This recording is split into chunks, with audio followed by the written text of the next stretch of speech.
कभी सोचा ही नहीं था कि मेरा करियर, मेरा क्षेत्र जीवन में कभी राजनीति रहेगा। बड़ा फैसला था जब मैं विधानसभा के चुनाव में हार चुका था।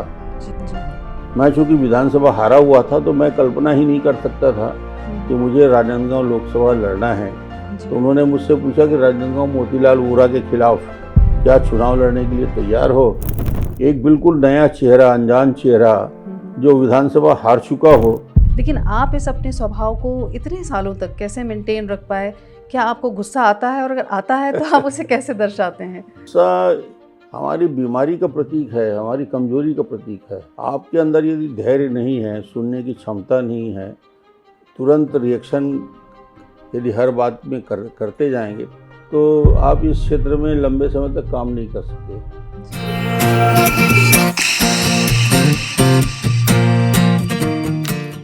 वैसे तो ईश्वर ने हम सभी को बहुत ही यूनिक बनाया है और हर किसी शख्स की अपनी एक खासियत होती है, लेकिन कुछ लोग अपनी इस खासियत को इतना तराशते हैं कि उनके संपर्क में आने वाला हर व्यक्ति उनसे प्रभावित हुए बगैर नहीं रह पाता। हमारे आज के मेहमान इन्हीं खास लोगों में से एक हैं। सन 1999 में केंद्रीय मंत्री का पद संभाला। 2003 से 2018 तक 15 सालों तक छत्तीसगढ़ के मुख्यमंत्री रहे, भाजपा के राष्ट्रीय उपाध्यक्ष रहे और अब छत्तीसगढ़ विधानसभा के अध्यक्ष के रूप में अपना कार्यभार संभाल रहे हैं। जी हाँ, हमारे आज के मेहमान हैं माननीय डॉक्टर रमन सिंह जी। बहुत बहुत स्वागत है आपका अनस्क्रिप्टेड ज़िंदगी विद कीर्ति में। डॉक्टर साहब, आप तकरीबन 30-35 साल से राजनीति में हैं और एक बहुत ही लोकप्रिय और सफल नेता के रूप में जाने जाते हैं और बहुत ही बेहतरीन और उम्दा इंसान भी हैं और बहुत सारे लोगों के आप आदर्श हैं। लेकिन आपके आदर्श कौन हैं और कैसे आप इंस्पायर हुए उनसे अपनी पर्सनल और प्रोफेशनल लाइफ में? ऐसे तो जीवन के हर मोड़ पे, हर उम्र के परिवर्तन में आपके आदर्श रहते हैं और वो जीवन भर आपके रहते हैं। और जिस क्षेत्र में हम लोग काम कर रहे हैं, राजनीति का क्षेत्र है, तो राजनीति के क्षेत्र में मैंने देखा कि आदर्श के रूप में युवावस्था से माननीय अटल बिहारी वाजपेयी जी को ही आदर्श के रूप में देखा और उनके प्रभावित होकर राजनीति में आने का भी यदि निर्णय हुआ जी, तो देश में दो बड़े व्यक्ति थे जिनसे छात्र जीवन में मैं प्रभावित था। जयप्रकाश नारायण के उनके उस संपूर्ण क्रांति आंदोलन के दौर में उनसे जुड़े हुए थे और राजनीतिक दृष्टि से अटल बिहारी वाजपेयी। इनको सामने रखकर राजनीति का एक आदर्श पुरुष के रूप में आगे का कदम बढ़ाया। जी। अगर हम थोड़ा पीछे जाएं, आपके बचपन में जाएं, तो कैसा बचपन रहा आपका और क्या बचपन में भी इतने सरल और सौम्य प्रकृति के बच्चे थे? और क्या सपना था आपका बचपन में? क्या बनना चाहते थे आप तब?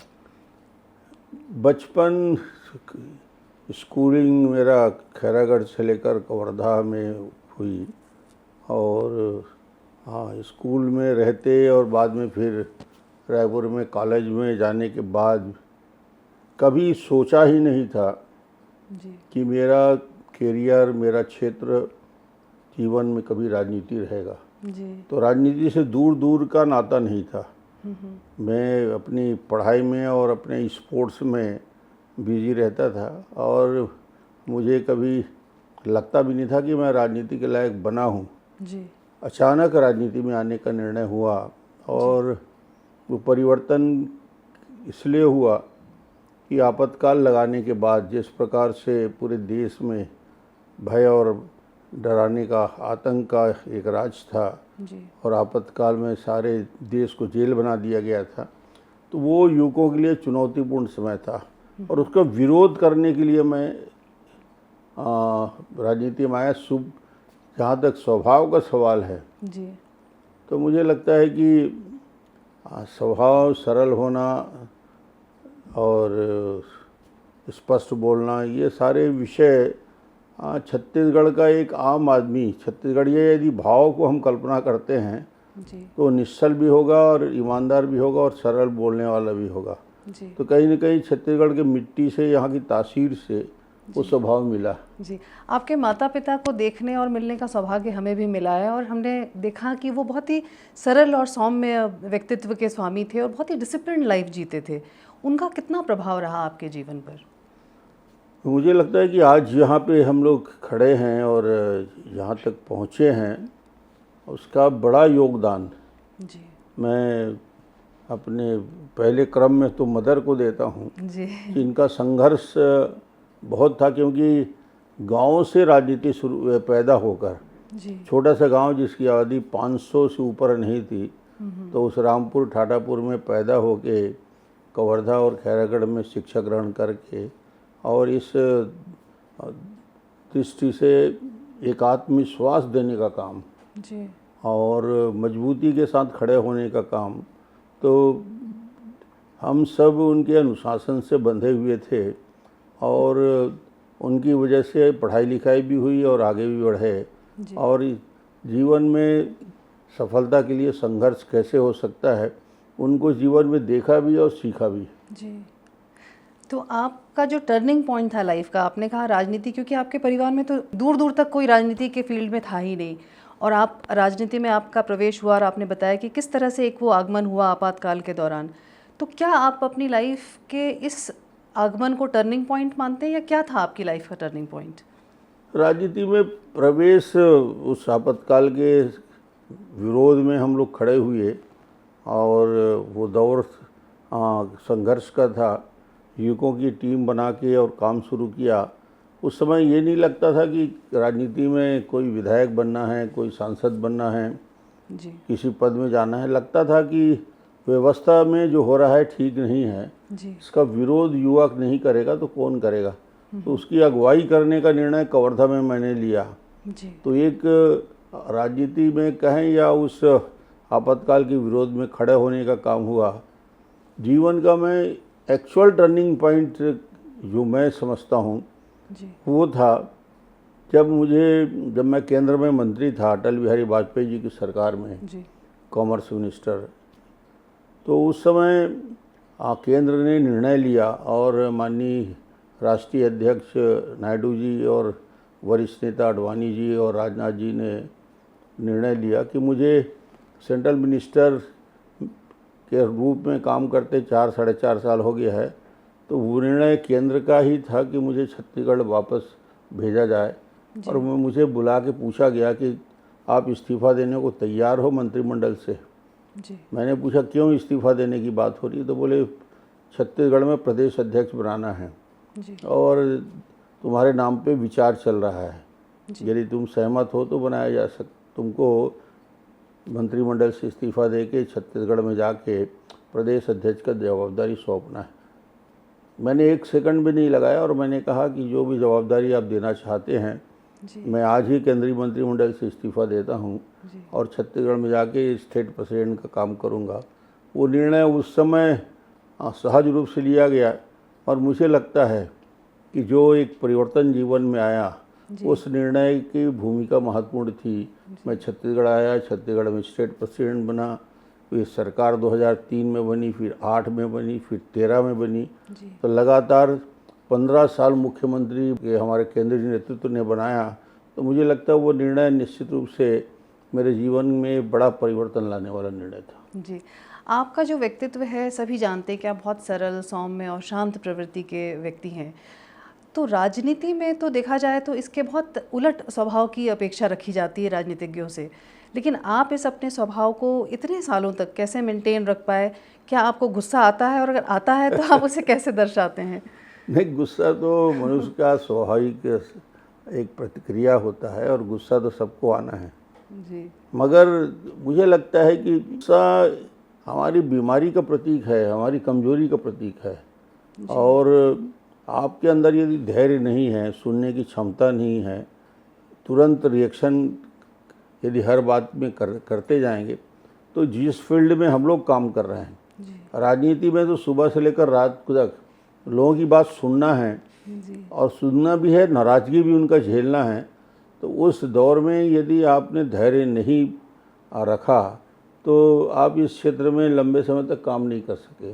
जी। तो इस फील्ड में आने के बाद धैर्य भी आया और गुस्सा करने की यानी मेरे अंदर गुस्सा आता ज़रूर है, मगर कहीं न कहीं उस पे अंकुश रखने का, कंट्रोल करने का काम भी किया। तो ये एक स्वाभाविक प्रक्रिया है कि लंबे समय तक यदि आपको जिस फील्ड में हम लोग काम कर रहे हैं रहना है, तो वहाँ धैर्य का काम बहुत ज़रूरी है। जी।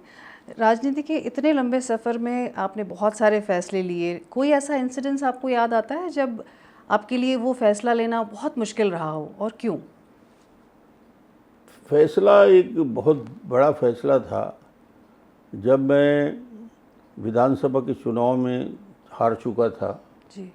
और विधानसभा चुनाव हारने के बाद 2 बार मध्य प्रदेश में विधायक रहा जी। और विधायक सभा चुनाव हारने के बाद एक चुनौती सामने आई कि छत्तीसगढ़ के लोकसभा के चुनाव में राजनांदगांव लोकसभा के लिए प्रत्याशी के चयन की प्रक्रिया चल रही थी। जी।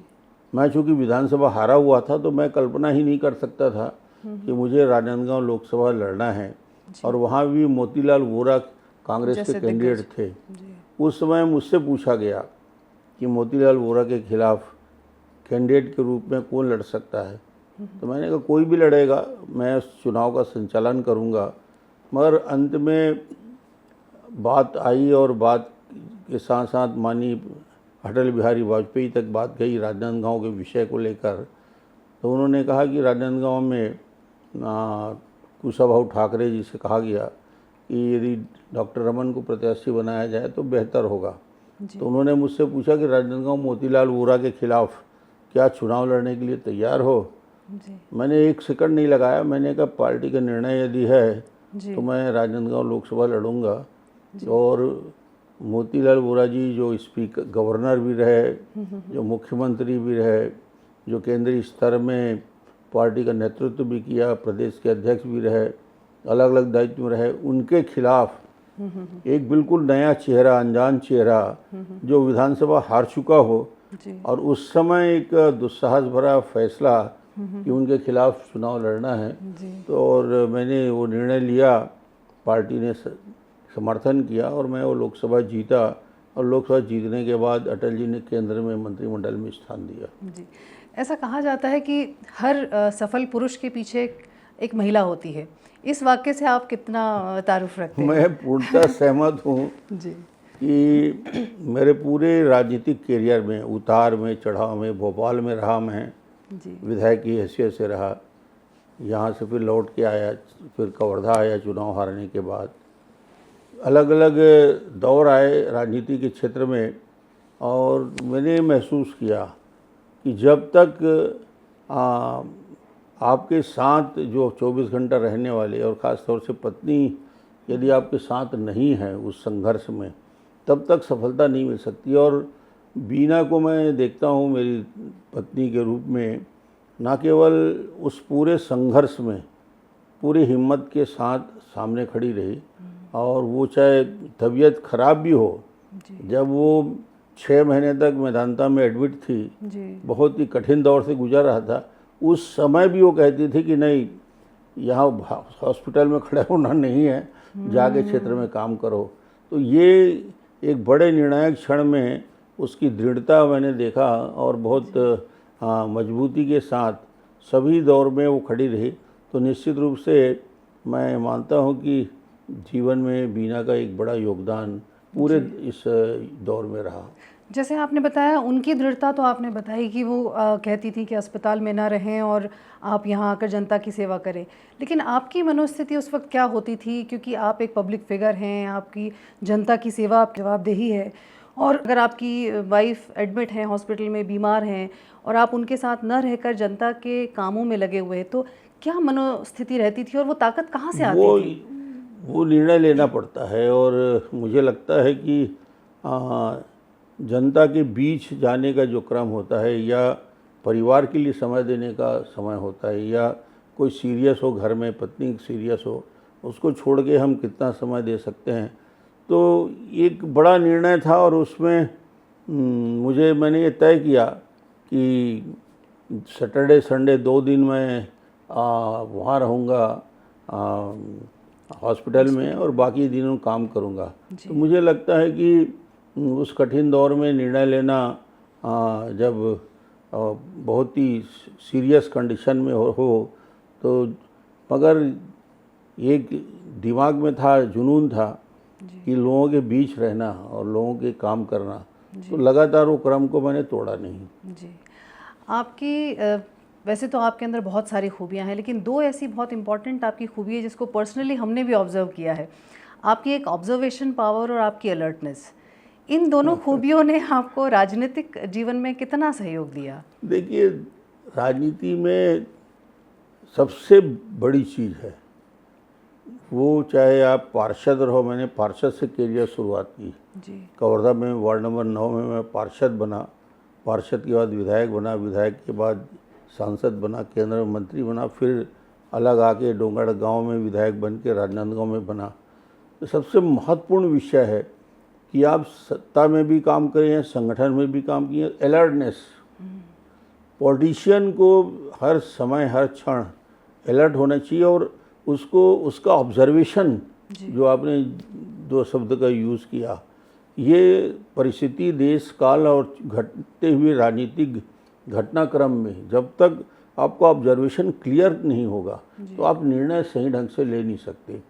तो ये विषय किसी भी पॉलिटिशियन के लिए, ये डॉक्टर रमन में या अन्य किसी में आप देखने की बात करते हैं, मगर मुझे लगता है कि ये एक सफल राजनीतिक के लिए, जीवन में सफल होने के लिए आपको ये दोनों गुण बहुत आवश्यक है। और जितना ही आप अलर्ट रहेंगे, जितना आप सजग रहेंगे विषय वस्तु के बारे में, उतने ही जीवन में आपको सफलता मिलेगी। जी, आप 2003 में छत्तीसगढ़ के पहली बार मुख्यमंत्री बने और 2005 में सलवा जुड़ूम को लेकर के एक बड़ा फैसला आया और इस पर काफ़ी काम किया गया। जब आप मुख्यमंत्री बने थे तब सिर्फ बस्तर ही नहीं, उत्तरी सरगुजा भी नक्सली के चपेट में था, लेकिन धीरे धीरे बस्तर में भी नक्सली घटनाओं में कमी आई और उत्तरी सरगुजा की अगर बात करें तो वो पूरी तरीके से नक्सल मुक्त हो गया। तो कैसे कर पाए आप इतने बड़े काम को अंजाम आप कैसे दे पाए? बड़ी चुनौती थी नक्सल समस्या, और चुनौती है भी, मैं मानता हूँ। जब मैं मुख्यमंत्री बना तो बहुत सारी घटनाएं भी हुई और उस घटना क्रम से मैं निकल के आया कि वो चाहे सलवा जुड़म का बड़ा आंदोलन जो चला, स्वस्फूर्त आंदोलन, उसके बाद बड़ी घटनाएं हुई, जेरम की घटना भी हुई, इसके बीच रास्ता निकालने का काम। और मुझे लगता है कि बस्तर हो या सरगुजा हो, नक्सल के खिलाफ जो मुहिम हम लोगों ने छेड़ा, तो पहली दिक्कत नक्सल विषय को लेकर छत्तीसगढ़ में ये थी कि हमारे पास पुलिस बल प्रशिक्षित नहीं था, हमारे पास युवा पुलिस के अधिकारी कर्मचारी नहीं थे। तो सबसे पहले भर्ती करने का काम था, तो रिक्रूटमेंट किया गया, उनके ट्रेनिंग के लिए व्यवस्था की गई, जंगल वारफेयर कॉलेज की स्थापना हुई, अग्रिम क्षेत्रों में चौकी का निर्माण हुआ और कम से कम 30-40 हज़ार नए लड़के जब पुलिस में नए चेहरे के रूप में आए और उनको प्रशिक्षण हुआ, आधुनिक शस्त्र उनको दिए गए, उसके बाद ये लड़ाई आसान हुई और हम ये लड़ाई को लड़ते गए। मैं कह सकता हूँ कि छत्तीसगढ़ में बीजेपी की सफलता एक बड़ा माइलस्टोन यदि मैं कहना चाहूँगा तो ये रहा कि हम सरगुजा को पूर्णतः नक्सल समस्या से मुक्त कर गए। बस्तर में अभी समस्या 3-4 जिलों में बाकी है और ये सरकार काम कर रही है विष्णुदेव साय जी की, जिस मजबूती के साथ ये काम कर रहे हैं। मुझे लगता है कि 5 साल में बस्तर में भी पूर्ण शांति होगी। जी, आपके कार्यकाल में बहुत सारी योजनाएं लागू हुई और अगर पीडीएस की अब बात करें स्कीम की तो पूरे देश में इसकी बहुत चर्चा हुई। उस वक्त गुजरात से भी स्टेट से और भी बहुत सारे स्टेट से लोग आए यहाँ पर रिसर्च करने और उनके स्टेट्स में उन्होंने उसको लागू करने का सोचा। प्रधानमंत्री नरेंद्र मोदी जी ने भी बहुत तारीफ़ की। और भी ऐसी बहुत सारी योजनाएं हैं, जैसे चरण पादुका योजना है, सरस्वती साइकिल है और इंटरेस्ट फ्री एग्रीकल्चर लोन है, 2 रुपये किलो चावल देने की बात है। तो इतनी सारी योजनाओं में आपके दिल के करीब कौन सी ऐसी योजना रही और क्यों? मुझे लगता है कि 15 साल के पूरे कार्यकाल में यदि सबसे बड़ा और सबसे मजबूत निर्णय हुआ जो दिल को छूने वाला था, जी जिसके बारे में हमने कार्य योजना बना के काम किया, वो मुख्यमंत्री खाद्यान्न सुरक्षा योजना। जी मुख्यमंत्री खाद्यान्न सुरक्षा योजना न केवल उनके पेट भरने की योजना थी, या जो छत्तीसगढ़ का IMR, छत्तीसगढ़ का मॉल न्यूट्रिशन, छत्तीसगढ़ का MMR, इस पे यदि कमी लाने के लिए एक बड़ा प्रयास करने की ज़रूरत थी। भूखा पेट हो या हमारी बहनें यदि भूखी हो, खाने के लिए उनके पास चावल या दाल नहीं है, तो उनको आप विटामिन की गोली दोगे तो कोई असर नहीं होगा। तो छत्तीसगढ़ की मूल समस्या थी, और ये दूर हुआ खाद्यान्न सुरक्षा योजना में, जब चावल की योजना शुरू की। चना के खाना के साथ, चावल के साथ उनके लिए चना की योजना, और उसके साथ ही साथ 2 किलो निःशुल्क नमक की योजना। ये एक चमत्कारिक कदम था जिसको बाकी राज्यों ने भी धीरे धीरे अपनाया।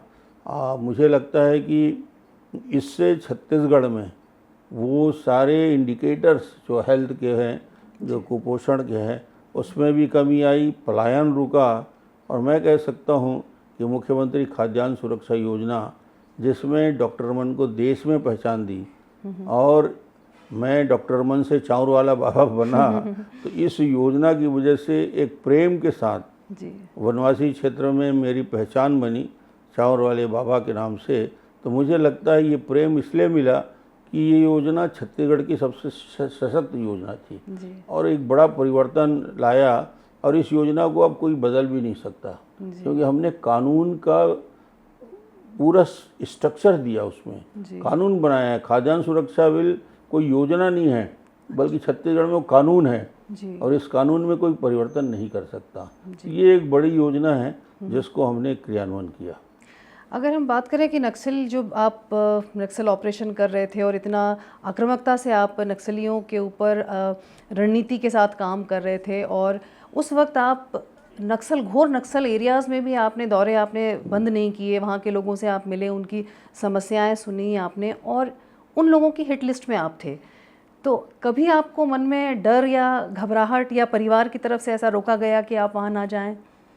नहीं, परिवार के मन में इस विषय को लेकर हमेशा चिंता रहती थी, मगर स्पष्ट है कि रायपुर से बैठकर नक्सल के खिलाफ लड़ाई नहीं लड़ी जा सकती। राजधानी से वो लड़ाई नहीं हो सकती। यदि नक्सल के खिलाफ मजबूती से लड़ना है तो दंतेवाड़ा, सुकमा, नारायणपुर, कोंटा और दूरस्थ अंचल में वहाँ जाने की ज़रूरत है। जो एडवांस हमारे चौकी बने हैं, वहाँ हमारे CRPF के, ITBP के, दूसरे सेंट्रल पैरामिलिट्री फोर्सेस के जवान हैं, छत्तीसगढ़ पुलिस के जवान वहाँ पे हैं। उनके बीच जाकर, उनके साथ बैठ के, उनसे बातचीत करके, और उनको ये एहसास दिलाना कि सरकार या मुख्यमंत्री तुम्हारे साथ है। कठिन से कठिन समय, जब बस्तर में अंधेरा छा गया, इन लोगों ने पूरे टावर गिरा दिए बिजली के, उस समय अबुझमाड़ के दूरस्थ अंचल में मुझे जाने का अवसर मिला। उस समय मुझे रोका गया कि अबुझमाड़ में प्रवेश करना उचित नहीं है। मैं जाके वहाँ पे काम करने वाले हमारे विद्युत विभाग के अधिकारी और सुरक्षा अधिकारियों से मिला, बातचीत किया। उनको लगा कि मुख्यमंत्री हमारे बीच आ सकता है, तो उनका मनोबल बढ़ा, और वहाँ पे डेवलपमेंट के काम हुए। आज बस्तर की कनेक्टिविटी में जितनी सड़कें बनी हुई हैं, जितने पुल पुलिया बने हैं, जितने स्कूल आश्रम बने हैं, जितना पोटा कैबिन बने हुए हैं, एक नया कंसेप्ट हमने लाया, एजुकेशन हब और पोटा कैबिन। वो बच्चों को आवासीय विद्यालय, रेसिडेंशियल स्कूल का कंसेप्ट, जहाँ खाना मिले उनको, जहाँ रहने की व्यवस्था हो, ये बस्तर में लाया। 3-3 स्कूलों को मिला के एक स्कूल। तो आज जो परिवर्तन बस्तर या सरगुजा में दिख रहा है, जो कोदो कुटकी और कनकी खाने वाले लोग के जीवन में परिवर्तन और खुशहाली आया, तो मुझे लगता है कि हाँ, वो खुशहाली का दौर भारतीय जनता पार्टी के 15 साल के शासनकाल में। और अब विष्णुदेव साय जी, मैं उनको धन्यवाद दूंगा, बधाई दूंगा कि उन सारी योजनाओं को और गतिशीलता के साथ क्रियान्वयन में लगे हुए हैं। जी, अगर हम करियर की बात करें, अगर जैसे इंजीनियर किसी को बनना है तो उसे PET क्लियर करना पड़ता है, डॉक्टर बनना है तो PMT क्लियर करना पड़ता है। आज के युवा को आप क्या एडवाइस या टिप्स देना चाहेंगे, या उनको किस तरह की तैयारी के साथ, अगर वो राजनीति का फील्ड चुनते हैं तो किस तैयारी के साथ उन्हें आना चाहिए? राजनीति में आना है तो स्वागत है, और यूथ को आना चाहिए। जी, नए जनरेशन को राजनीति में आना चाहिए, युवा ईमानदार लोगों को राजनीति में आना चाहिए। और लोग कहते हैं कि ईमानदार व्यक्ति राजनीति में सफल नहीं होता। मोदी जी ने ये बता दिया कि बिना करप्शन के, जी, ईमानदारी के साथ, दृढ़ता के साथ यदि कोई काम करता है तो एक ईमानदार व्यक्ति इस देश का प्रधानमंत्री एक बार दो बार नहीं, 2 बार तो बन चुके हैं, तीसरी बार भी बन सकता है। ये मोदी जी ने अपने जीवन में साबित किया। ये एक आदर्श उन्होंने प्रस्तुत किया पूरे देश के सामने, और पूरी ईमानदारी के साथ राजनीति के क्षेत्र में पूरी दृढ़ता के साथ काम करने वाले ऐसे नेता का आदर्श हमारे सामने है। तो मुझे लगता है कि यूथ को राजनीति में आना चाहिए, राजनीति में हिस्सा लेना चाहिए, प्रदेश और देश के विकास में उनकी भागीदारी हो, मगर धैर्य जरूरी है। जी, आपको इंतज़ार करना पड़ेगा, आपको धैर्य के साथ काम करना पड़ेगा। आप लंबी छलांग लगाने की तैयारी करके सोचेंगे कि रातों रात मैं एमएलए बन जाऊं, मंत्री बन जाऊं, ये संभव नहीं होता। इसके लिए वर्षों आपको तपस्या करना पड़ेगा। जी। आपके अगर रोल्स की बात करें तो आप राजनेता तो हैं ही, आप बहुत अच्छे बेटे भी रहे, आप पति हैं, आप पिता हैं, आप ससुर हैं, आप दादा और नाना भी हैं। कौन सा रोल आपको सबसे ज़्यादा आपके दिल के करीब है और जिस रोल को प्ले करते हुए आपको बहुत मज़ा आता है? मुझे सबसे बेहतर लगता है जब मैं दादा के रूप में बच्चों के साथ बैठता हूँ और अपनी अभिषेक की लड़की के साथ रहता हूँ। वो मेरे जीवन के सबसे अमूल्य क्षण होते। उसके साथ रहना जीवन का सबसे कीमती वक्त होता है जो मैं गुजारता हूँ। जी, चलते चलते हम एक सवाल और पूछना चाहेंगे कि 15 साल आपने छत्तीसगढ़ को देखा जाए तो एक नए तरीके से गढ़ा, लेकिन आने वाले समय में आपके सपनों का छत्तीसगढ़ आप कैसा देखते हैं? छत्तीसगढ़, सपनों का छत्तीसगढ़, मुझे लगता है कि जो छत्तीसगढ़ के 3 करोड़ लोगों ने जो छत्तीसगढ़ के विकास की कल्पना की है और इस देश प्रदेश के निर्माण में जिनकी सबसे महत्वपूर्ण भूमिका रही है, अटल बिहारी वाजपेयी जिन्होंने छत्तीसगढ़ निर्माण किया। और छत्तीसगढ़ निर्माण के पीछे कल्पना यही थी कि छत्तीसगढ़ को पलायन से मुक्ति हो, छत्तीसगढ़ की गरीबी से छुटकारा मिले और ख़ास दूरस्थ अंचल में बस्तर से लेकर सरगुजा तक और मैदानी इलाके में वहाँ पे विकास की किरणें पहुँचे और हर व्यक्ति को इस बात का एहसास हो कि मैं छत्तीसगढ़ में हूँ। तो छत्तीसगढ़ देश का सबसे प्रगतिशील राज्य है और हमारे पास इतना पोटेंशियल है जी, कि जिस प्रकार से छत्तीसगढ़ आगे बढ़ रहा है तो आने वाले जो एक बड़ी कल्पना है 2047 जी, जिसको मोदी जी बार बार दोहराते हैं, आज़ादी के 100 साल पूरा होने तक, यानी आने वाले 2047 तक छत्तीसगढ़ हिंदुस्तान के सबसे विकसित राज्यों की श्रेणी में प्रथम पंक्ति में आके खड़े हो, ये हम सब की कल्पना है और सोच है। शायद ईश्वर इसे पूरा करेगा। जी, बिल्कुल आपसे बातें करते रहने का ही मन कर रहा है। बहुत सारी जिज्ञासाएं, बहुत सारे प्रश्न हैं, लेकिन समय की कमी है। लेकिन फिर भी चलने से पहले एक आपसे पर्सनल सवाल पूछना चाहेंगे कि आप खाली वक्त में आप अपना समय कैसे बिताना पसंद करते हैं? खाली वक्त आदमी का सबसे बेहतर वक्त होता है और खाली वक्त यदि मुझे मिल गया तो मैं उसका सबसे बेहतर उपयोग जो करना चाहता हूँ किताबें पढ़ के। जी हाँ, और संगीत सुन के। कहीं ना कहीं किताब पढ़ने का शौक़ है। हाँ, जो राजनीति की व्यस्तता में निकल जाता है, ढेरों किताबें छांट के मैंने रखी है, जी, मगर जब भी मुझे वक्त मिलता है, यदि घड़ी का घंटा ना बजा तो मैं ज़रूर उन किताबों को आज भी पढ़ता हूँ। जी, और ये पढ़ने का शौक़ आदमी का सबसे अच्छा मित्र यदि कोई होता है तो किताब होता है। जी। और संगीत में किस तरह का संगीत पसंद सभी करते प्रकार के संगीत, आधुनिक संगीत, पुराने संगीत, सभी संगीत जो भी अच्छा लगता है मैं सुनता रहता हूँ। कोई बहुत चॉइस नहीं है, गीत हो, गज़ल हो, बाकी चीज़ों भी सुनने का आनंद है। तो जब भी समय मिले तो इस पे आदमी को अपना समय देना चाहिए। फिल्में देखते हैं आप? ज़रूर देखता हूँ, फिल्में देखता हूँ। बहुत कम देख पाता हूँ मगर घर में देखने का प्रयास करता हूँ। कौन आपके फेवरेट हीरो या हीरोइन से अभी की अगर हम बात करें तो? फेवरेट हीरो युग के अनुसार बदल जाते हैं। जी, जब हम लोग युवा थे तो फेवरेट कुछ अलग थे हमारे और उस समय के पिक्चरों का दौर अलग था। जी, अब जब 70 पार कर गए हैं तो अब नई पीढ़ी एकदम आ गई है और नई पीढ़ी को भी देखने में अच्छा लगता है, मगर मुझे लगता है जी कि हर पीढ़ी दूसरे पीढ़ी से बेहतर होती है। जी मैं ये बिल्कुल नहीं मानता कि आने वाली पीढ़ी जो एक बुजुर्ग व्यक्ति के मन से निकलता है कि ये क्या करेंगे, ये बहुत कुछ करेंगे। नई पीढ़ी के हाथ में टैलेंट है, इनको अवसर है, नई पीढ़ी हाथ में टेक्नोलॉजी है, नई पीढ़ी हाथ में ज़बरदस्त उछाल है और संसाधन का उपयोग करने की ताकत नई पीढ़ी में है। तो मुझे लगता है भारत का स्वर्णिम और छत्तीसगढ़ का स्वर्णिम भविष्य है और ये युवकों के द्वारा ही होगा। छत्तीसगढ़ के युवा पे मुझे पूरा भरोसा है। बहुत बहुत धन्यवाद आपका, और हम उम्मीद करते हैं कि इसी तरह से आप हम सभी को इंस्पायर करते रहें और प्रेरित करते रहें। चलिए, धन्यवाद।